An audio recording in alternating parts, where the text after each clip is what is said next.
The Little Mermaid is an adorable classic. It's a really sweet movie, but does it have the best message? I'd have to say no. There are plenty of people that criticize the original movie for the questionable actions of the main character, but despite that, it's still an extremely beloved classic. Why is that? That's because the original creator of The Little Mermaid wasn't focused on teaching the audience a life lesson, but instead focused on telling a story through the characters. The same goes for Snow White. The film doesn't really have a lesson to teach the audience, and instead is just trying to tell the story of Snow White. When we pick up a novel and read it, are we reading it because we want to learn a valuable lesson from the author? I think that's the issue with a lot of modern day movies, especially in particular current Disney movies. Due to Disney's main demographic being children, there's that pressure to have that valuable life lesson learned at the end of each story so the parents can feel that their children is getting something productive out of these films. However, due to that, the story can and unfortunately does suffer along with the characters. The film Raya and the Last Dragon comes to mind along with Strange World. These films had clear messages they wanted to convey through the story, but the story often conflicted with the message. Which begs the question, does every movie we watch have to have a message for it to be a good movie? I don't think so. It is fun to watch a movie and analyze all the nuances. Sure, it makes us feel smarter, and YouTube careers have been made doing this, but it also takes away the enjoyment of watching a movie because in a sense we're already looking for things to criticize. When it comes to the Little Mermaid remake, obviously everyone had something to say about it, especially with who they cast as Ariel. The decision has already been made, and instead of criticizing the decision, I would prefer to focus on the writing choices and how well the actors portrayed their characters. I am aware of the contradiction I made for myself, but nonetheless, this is a deep dive video. Because so much time has passed, I've already seen a bunch of reviews for this film, and I'm aware of some of the changes that was made, but I will do my best not to judge based on the company that made this film, but instead focus on the story itself. With all that said, let's dive into The Little Mermaid.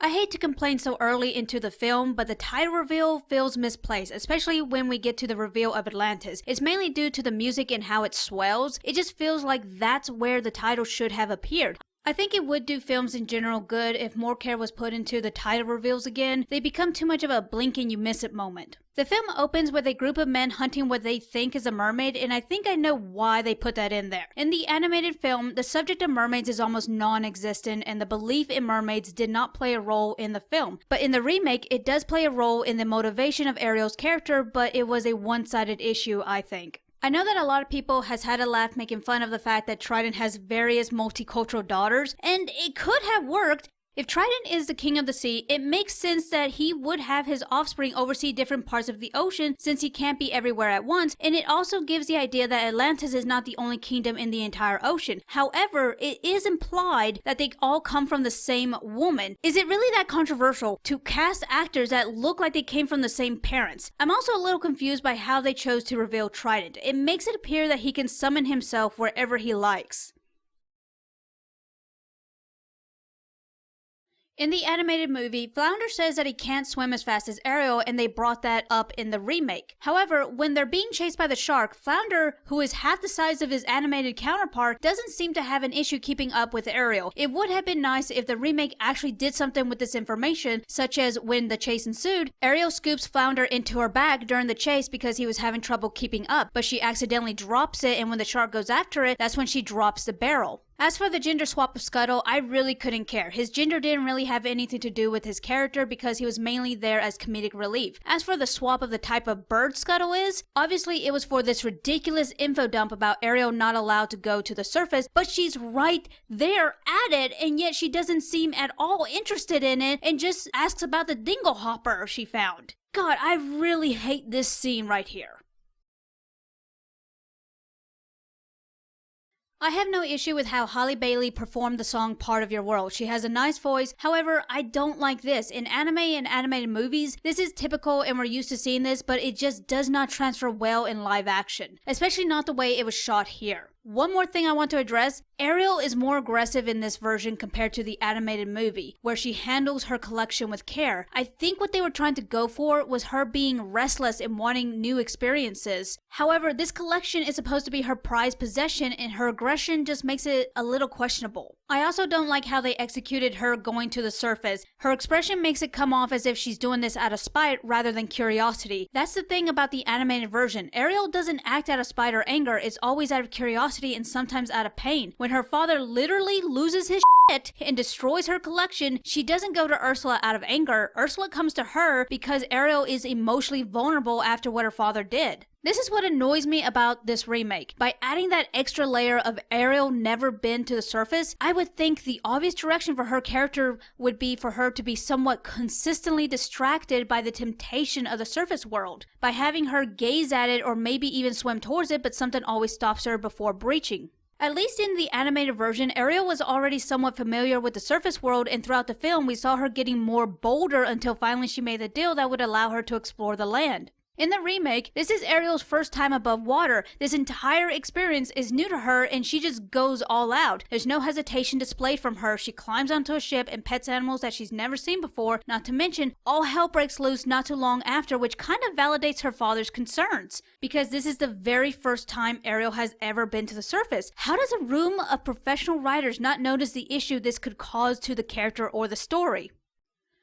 I'm aware of the issues with the CGI, but let's talk about some of the editing. Do you see how close Ariel is to the boat? Not to mention, Eric has already fallen into the water, so the men should be looking at the water trying to spot him, and no one spotted Ariel, even from the corner of their eye as she dived. Here's another questionable edit. When Ariel's on the beach with Eric, she hears his men calling out to him. It cuts to them on a decently sized hill, and it does appear that they have spotted Eric, but when it cuts back to the beach, Ariel is still with him, so how the hell do they not see her? As for the scene that everyone said is creepy, I think what could have made this scene a little more wholesome is if she was still underwater smiling about what just happened, and then she starts climbing onto the rock while singing and makes her declaration. When it comes to music, I'm honestly not all that picky, but when it comes to musicals, I can be very biased, especially when people do covers. I mostly go for the original version or the version that I hear first. The Hunchback of Notre Dame is my favorite Disney musical, and the number one thing I detest when it comes to these remakes is the addition of new songs to a already existing musical. They just all seem so unnecessary, and they're just nowhere near as catchy musically, and the lyrics don't hit the same. With that said, I'm surprisingly kind of digging Prince Eric's song, but the transition from him on land to the ship after his argument with his mother just lost me. I like the first part of the song, but the ending, it just got corny for me. Also, it's implied later in the movie that Eric has not been allowed to leave the palace since the shipwreck, so the transition from him singing on land and then on the ship makes no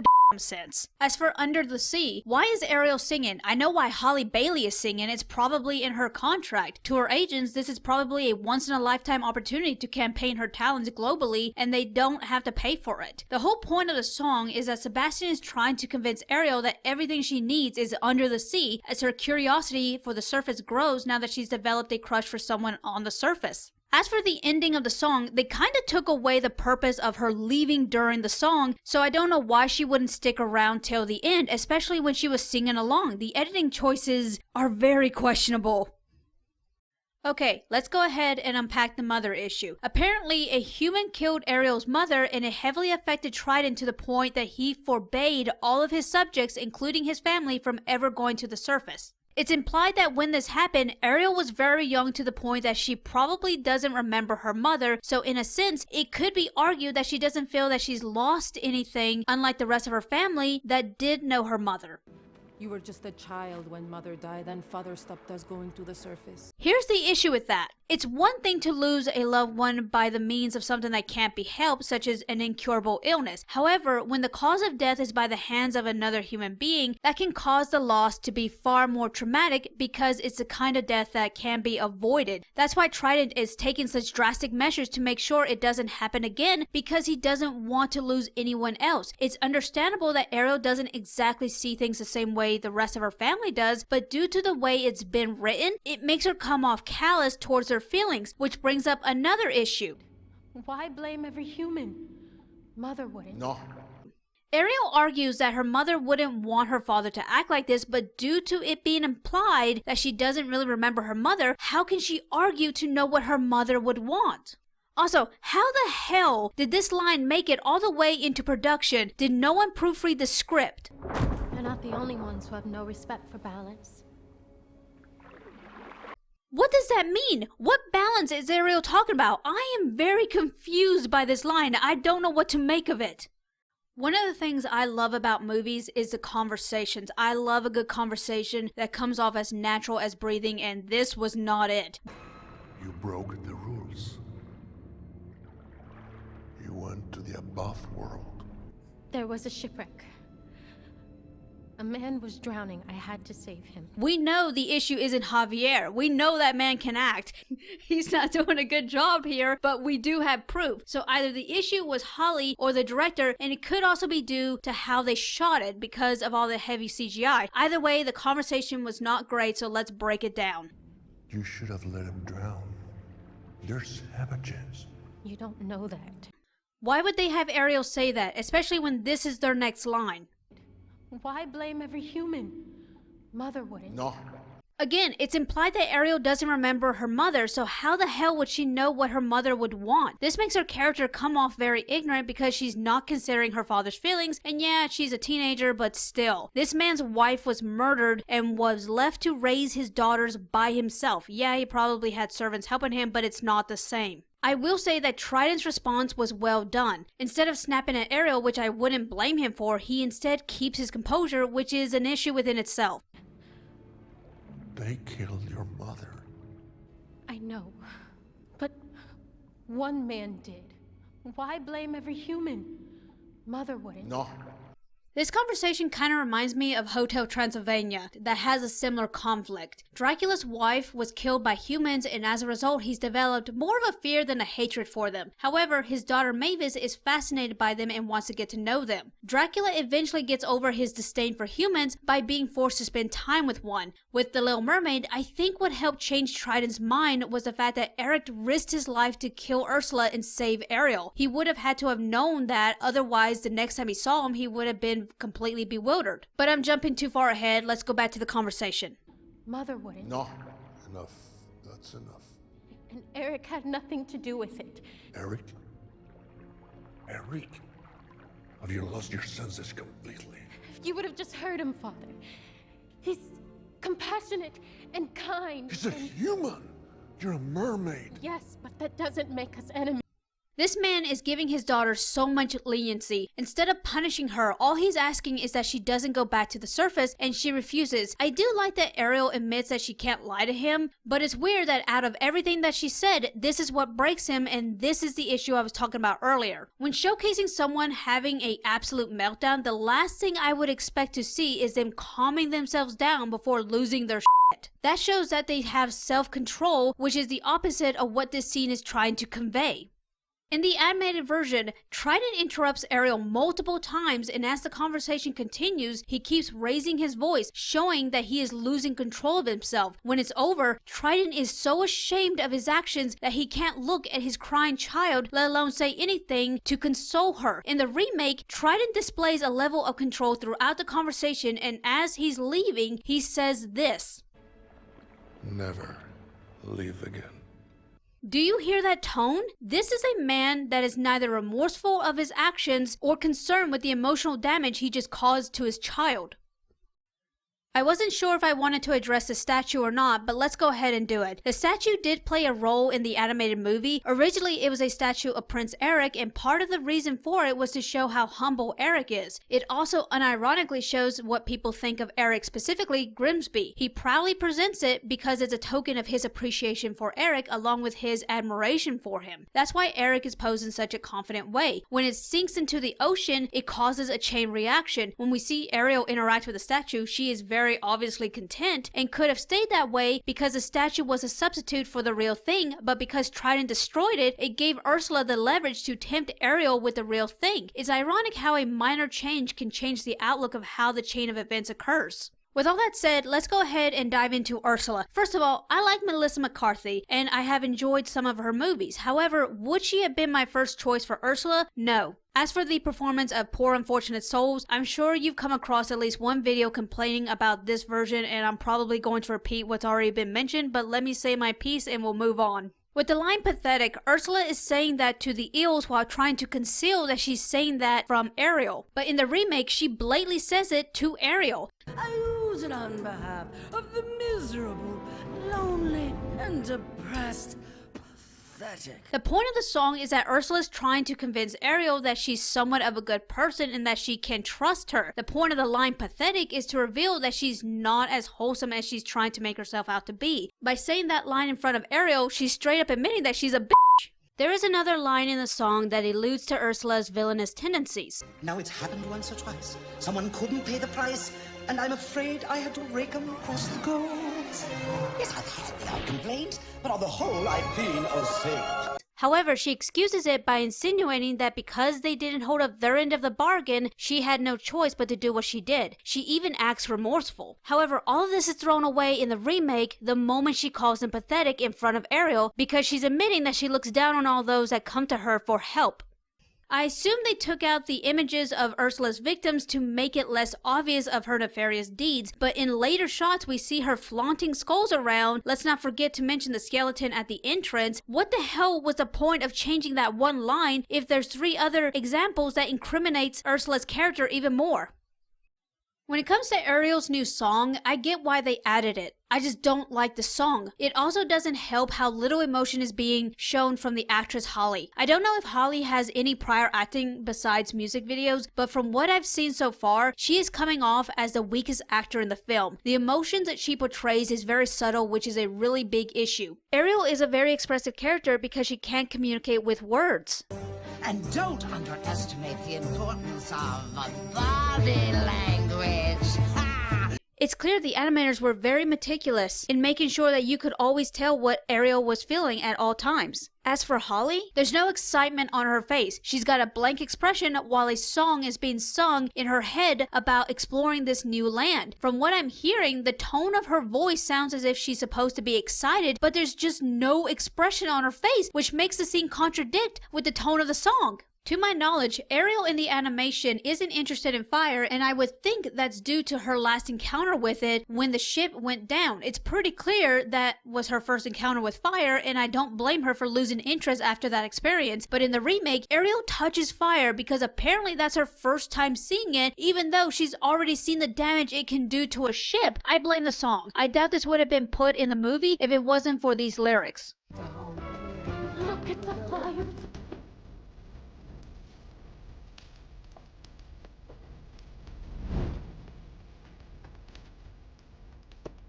This is why I protest adding new songs to pre-existing musicals. I'm not sure how I feel about this version of Ariel arriving at the palace. Originally, Eric was the one that finds her and decides to bring her back with him because she generally looked like she needed help. In the remake, it's a fisherman that finds her and he decides to randomly take her to the palace instead of maybe taking her to a doctor first. After some gossip, a servant brings Eric to her only to be immediately rejected. The issue with this is by having Eric be the one that finds Ariel, that immediately puts a sense of responsibility on him to take care of her. However, due to the changes in the remake, there's this disconnect where he's not responsible for her because he wasn't the one that found her.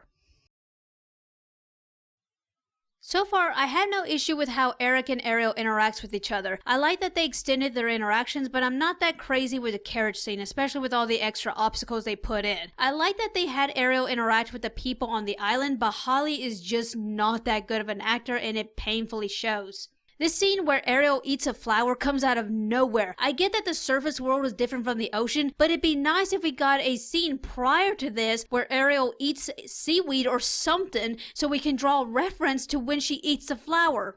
When it comes to the lagoon, I would have liked for Ariel to kind of look at the water and maybe even walk towards it, insinuating that she's kind of starting to miss her home, and Eric takes this as her wanting a boat ride. She's been on a ship twice, so it's a little curious why she would be interested in a rowboat all of a sudden. I don't know why, I just wanted to change that. As for Kiss the Girl, I put off talking about the kiss until we got to this scene because I wanted to see if there was somewhat of a rational explanation for the memory loss bit, and nope. And it kind of changed the narrative. Don't forget about the kiss. No, not me. The prince. You gotta kiss the prince. Don't you remember? You only have 3 days to... Hello? Oh, no. She's put a spell on you. You can't remember, can you? From the way Sebastian and Ursula talks, it's the kiss that Ariel doesn't remember, but when Ursula takes Ariel back into the ocean, it appears that she doesn't remember the deal at all. are you doing? Let go of me! Not a chance. You made a deal, remember? 3 days, no kiss? Yeah, is it all coming back to you? The reason why this is a problem is because it changes the motive, the momentum, and the dynamic of the film. By having Ariel not remember that she needs to kiss the prince to be human, she loses that desire to want to be human. She obviously still cares for Eric, but she loses her motive for why she's there and why she wants to be with him. At this point, this 3-day excursion might as well be a vacation. This is Ariel's story. We are following Ariel. She is the driving force to the events of the plot. However, because of her memory loss, the urgency that the main character would be feeling has been pawned off to another character, meaning the side characters, Sebastian and Flounder. Due to this, the story loses its momentum and urgency because, to put it bluntly, we are watching this movie for Ariel's reactions, not the side characters. It also doesn't help that we can't see the side characters' expressions. Even if Sebastian and Flounder could make half-decent expressions, it still doesn't negate the fact that we are watching this film for Ariel's responses. Now on to the infamous Scuttlebutt song. It's and I honestly feel sorry for Awkwafina for having to sing it. It honestly goes to show how little people think of children nowadays. Think about it. The Little Mermaid is originally a kids film, and yet every song was carefully crafted to tell something important about the situation. Here, it feels like it was a last-minute decision only because they could and not because it was needed. Also, the lyrics are describing a traditional Western-style wedding, but the movie is set in 18th century Jamaica. I'm curious to know how accurate the lyrics are to the time period. Here's another questionable editing decision. Ariel looks to be swimming out into the ocean, and yet the land is right behind her. I'm also confused by Eric. In the animated version, it's clear that he's been put under a spell, specifically to forget about Ariel, but in the remake, he seems fully cognizant and even asks about Ariel. Have you seen Ariel?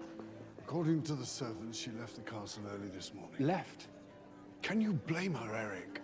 I don't understand. This is not like you. I have a theory about this, but I don't want to share it just yet. Let's move on for right now. Lore-wise, I'm aware that Ursula and Trident are siblings, but there was a reason why it wasn't addressed in the original film. It wasn't important to the story. In the remake, they confirm that Trident and Ursula are siblings, so logically, I assume that there is a reason for this addition and that it was going to be revealed when these two had their confrontation over Ariel. Nothing was explained, which was curious given Ursula's motives seemed to have amplified in this version. She didn't just want to be the ruler of the sea, she straight up wanted to kill her brother, and she did.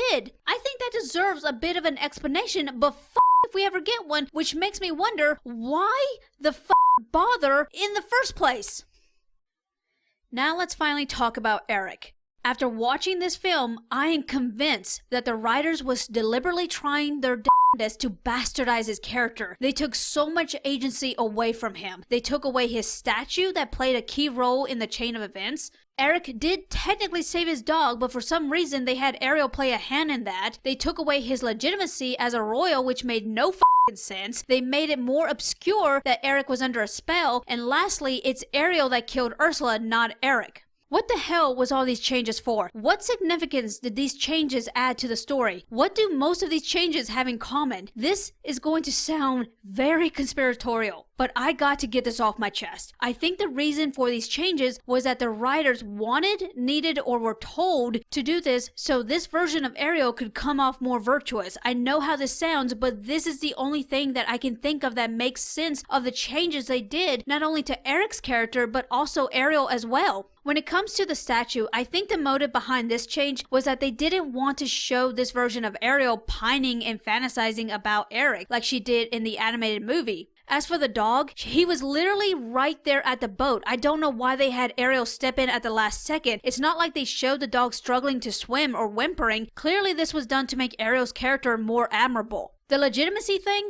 I can't think of any reason why they did that. It did not play any significant role in the story. I don't know if perhaps they thought it was too cliche or privileged for two royals to come together. Maybe they thought it would be more romantic or relatable if one of them came from humble beginnings. As for Eric being put under a spell, it was obvious in the animated movie, but in the live action, it's very obscure, and I do think it was done on purpose. For what reason? Logically, I think it was done to make it less obvious to the people around him that he was acting strange or out of character, but it was actually acknowledged by the Queen that he hasn't been acting the same since the shipwreck, so that explanation has less merit. Again, I want to stress that the whole point of him being put under a spell was to forget about Ariel. Now onto the killing blow. I think the motive for this change was that Ariel got saved multiple times in both versions, between Eric coming to Ariel's rescue and her father giving up his crown, power, and his life to break her contract with Ursula. In the end, I think they wanted Ariel to fix the mess that she caused rather than having someone else do it for her. Don't get me wrong, it's still a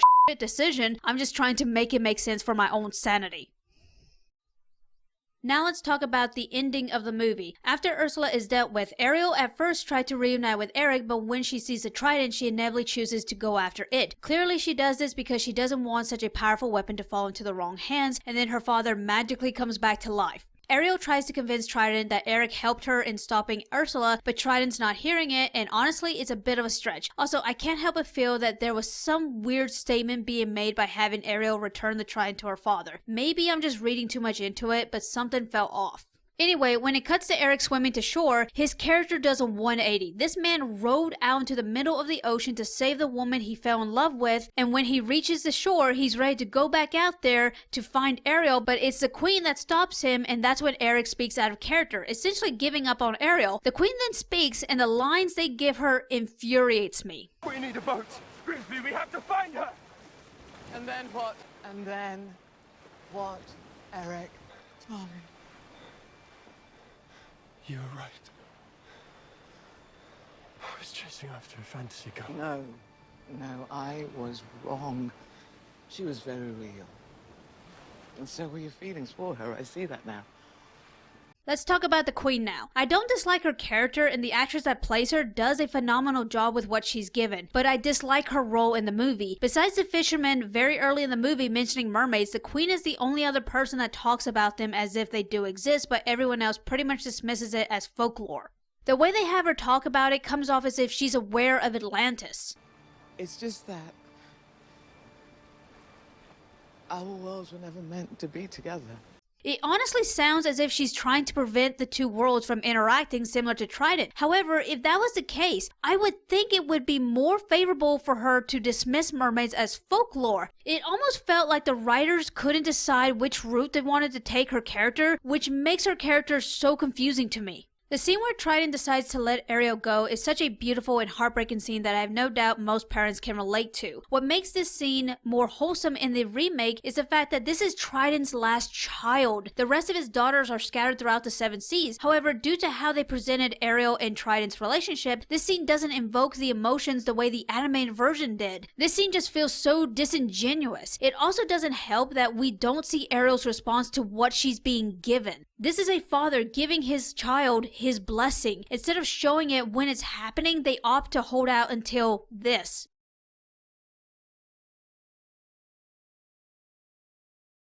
The big issue I have with this change is due to the increase in time. Time plays a big role in how characters respond to things. If there's a crisis happening and there's no time to respond, then you can expect your characters to act emotional and irrational. Even if the character makes a stupid decision, we often can forgive that decision if the character is given no time to properly collect themselves. That's why Ariel made the deal with Ursula, because she wasn't given any time to calm down from the emotional high that was caused by her father. She was riding that high throughout her encounter with Ursula, and when Ariel was finally coming down from it and starts to question the situation, that's when the song starts to speed up as Ursula forces Ariel to make a choice then and there. The scene where Ariel is saying goodbye to Eric goes by the same principles, except it's centered around Trident this time. Last time Trident and Ariel was together, Trident lost his temper and destroyed Ariel's collection. After that, for 3 days, he believed his child ran away, and as far as he knew, it was his fault. So for those 3 days, that guilt has obviously been eating away at him. How could it not? When Flounder reveals the truth and Trident goes to confront Ursula, this man has to be riding on a high of emotions. I have no doubt he's furious at Ursula while angry at himself, and let's not forget all that guilt that's been eating up at him.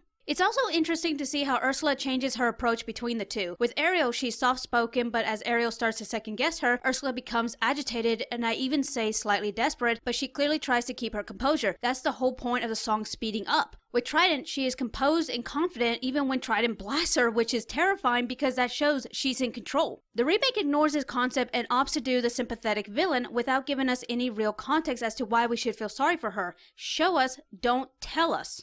When Trident takes his daughter's place, he is helpless at this point and is forced to watch everything unfold, probably still believing that all of this is his fault. So when the situation finally gets resolved, he's still riding on that high of guilt and is obviously trying to decide what's the best decision to make after all of this. That right there is the difference between these supposedly identical scenes. Trident in the animated version is evaluating the situation and realizing this all happened because he refused to see that his daughter was not happy. And I mean that literally. Remember the cave? He refused to look at her while she was crying. And his last 2 lines beautifully sums up his character growth without over-explaining it. She really does love him, doesn't she, Sebastian? Then I guess there's just one problem left. And what's that, Your Majesty? How much I'm going to miss her. That first line is him acknowledging that despite what he can provide, she just won't be happy, and that last line is self-explanatory. In the remake, after Trident comes back to life, he looks pissed, but can you really blame him? However, this scene heavily brings down the message, the tone, and especially the character, specifically Trident. I didn't fight alone, Father. Eric was with me. All that matters now is that you're safe and home, where you belong. This shows that he not only refuses to hear Ariel out, but also doesn't acknowledge the role he played in the chain of events, which stagnates his character and just makes him come off controlling. Part of the point of the climax in the movie was for Trident to realize that he fucked up as a parent. When Trident finally has his character growth, it doesn't feel satisfying because it took God knows how long for him to see that his child is not happy, and half the scene, he's not even looking at Ariel, which defeats the purpose. What the fuck? Not to mention, every interaction in this remake between Ariel and Trident suggests that their relationship is nowhere near as close as their animated counterparts are. Especially since in the remake, Ariel calls Trident father instead of dad or daddy, which unfortunately downplays the emotions in this scene.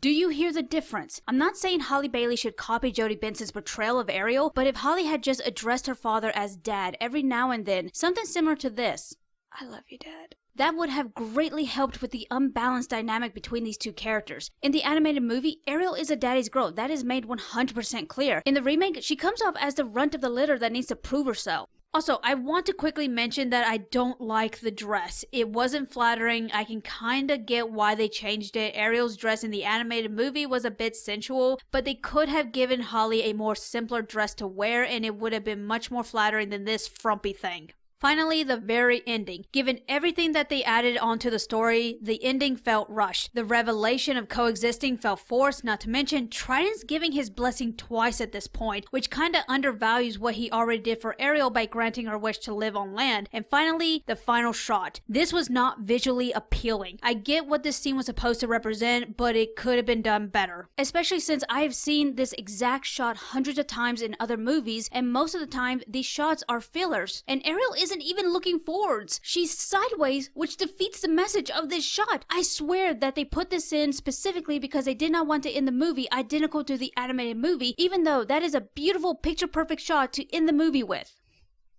Home stretch, guys, we're getting there. The acting wasn't the greatest, but it wasn't the worst. The actor who played Eric, I think he was the best part in the film. I thought he was charming despite what I believe they were trying to do to his character. Melissa, who played Ursula, was the second best part in the film. I also gotta say, the actress that played Ursula in disguise kinda caught my attention. As for Halle, she was not right for the role, and it's not for the reasons you think. I've listened to her music. She's a very good singer, and she is visually striking to look at. She also has this innocence about her that did work to her advantage, but she just did not have the acting experience necessary to breathe a new life into this character that is well established and well beloved. Throughout this video, I've been comparing the two Ariels, and nothing about Halle's version was memorable or stood out to me, and it was heavily due to her lackluster performance. Even though I did not like Halle's portrayal of Ariel, I don't hold it against her. I think she did her best, which I think says more about the director and producers. Let's move on to the graphics. It's bearable, but there was some rough areas, notably this scene. Right here, it was literal shit. Not to mention the design choice for Flounder. There was some scenes where he almost completely disappeared into the background because he was that unnoticeable. He's yellow. They couldn't find one yellow fish in the Caribbeans? As for Sebastian, it felt like there was no point to his character in this remake. Part of what made Sebastian so memorable and lovable was his expressions and how you felt sorry for him. This tiny little crab has such a demanding voice but had no authority, even though he did act like he did. And that's what makes his character so charming. The remake version of him, you could not see his expressions, which forces the character to heavily be reliant on the voice actor to express what they're feeling, and it did not work for me. The voice actor they used did not have the strong vocal range to properly express this little crab's frustration. I don't know if it was the voice he used or if it was the actor in general. Now onto the underwater graphics. The biggest issue I had with it was feeling that every scene looked too close to the surface, including Atlantis. Correct me if I'm wrong, but isn't Atlantis supposed to be really deep in the ocean? However, given the lighting, it looks a lot closer to the surface than it should. Also, I don't know why they didn't utilize bioluminescence. That's one of the most beautiful things about the sea. Maybe it just wasn't in the budget, but it would have really helped. As for the story, The Little Mermaid is a love story, at least the Disney one is. I think the original one is supposed to be a really depressing story with a really sad ending. I haven't read it. Had the writers not overcomplicated by adding the political aspect to it, this live-action remake could have worked. This could have been a better fleshed out love story between Ariel and Eric. I know there is this controversy with the animated version about Ariel having the powers of a siren and unintentionally putting Eric under a spell. The remake tiptoed around this without directly addressing it, and honestly, I think that should have been the story. I think they should have emphasized more on the siren aspect of mermaids, and if they did want some kind of politics in the story, let the queen be aware of Atlantis. Let there be some kind of secret treaty between the two kingdoms, and Ursula is wanting to trigger a war between the two. I think what did the story end for me was a lack of follow through, and obviously that was due to the writers clearly not knowing what direction they were wanting to take. What I believed helped contribute to this was what I said in the beginning of the video. While trying to fix Ariel's decision making, they also had to have that valuable life lesson sprinkled in there through the politics that they added, which diverted from the main plot of the story, and as a result, the story and the characters all felt disjointed. Now let's finally talk about the elephant in the room. I always try to give the creators and producers the benefit of the doubt when everyone else gladly shits on the decisions they make. Obviously, we don't know the full context of why decisions are made, and because of that, it gives leeway to excuse some of these decisions. However, there is a limit to how much and to what degree people will excuse, and I've reached mine. Mistakes were made, which brings me to the most egregious part of this film: the music. I'm not a professional, and all I can do is give my honest opinion, and my honest opinion is that these changes was not made out of the concern of young impressionable girls. Instead, I believe these decisions were made by self-important individuals that want the acknowledgement and praise of their accomplishments but lack any real talent to accumulate such regards. So instead, they choose to stand on the shoulders of giants, take their accomplishments, and alter it to whatever degree necessary that will get them the praise they believe they're entitled to. The changes to these iconic songs was arrogant and ignorant of whoever made the claims that these lyrics were harmful. Howard Ashman and Alan Menken was the talent behind some of the most iconic Disney songs that reign supreme to this day. I didn't think this was going to piss me off the way it did. I knew of Howard Ashman's legacy. I watched the documentary when it came out, but after watching the movie and then the documentary again, it left a bitter taste in my mouth. This man knew he was dying, and instead of spending what time he had left with his partner and family, he instead chose to commit to his work. That shows how much he cared about the projects he was a part of and how dedicated he was to having it done right. Disney was in a bit of a slog when Howard Ashman came on board, and thanks to his contributions, Disney's success skyrocketed. And how does the company thank this man? By claiming that his songs are harmful and re-editing them. Final thoughts, the movie was okay in general. There's nothing extraordinary about it except for all the controversy that came with it, which is unfortunate because that is probably what this film will best be remembered by. Regardless, if you like it, that's great. This film just wasn't for me. Truth is, I don't know what I was expecting when watching this movie. I was just curious to know what all the noise was about. The one thing I can say with confidence about this film is I'm disappointed that they didn't give special mention to Howard Ashman in the credits. They did credit him for the lyrics, but it's a blink and you miss it moment. This now makes me wonder if they gave him any special mention in the Beauty and the Beast remake. Overall, I don't regret watching the movie, just like I hope you didn't regret watching this video. Thanks for watching, and like and subscribe.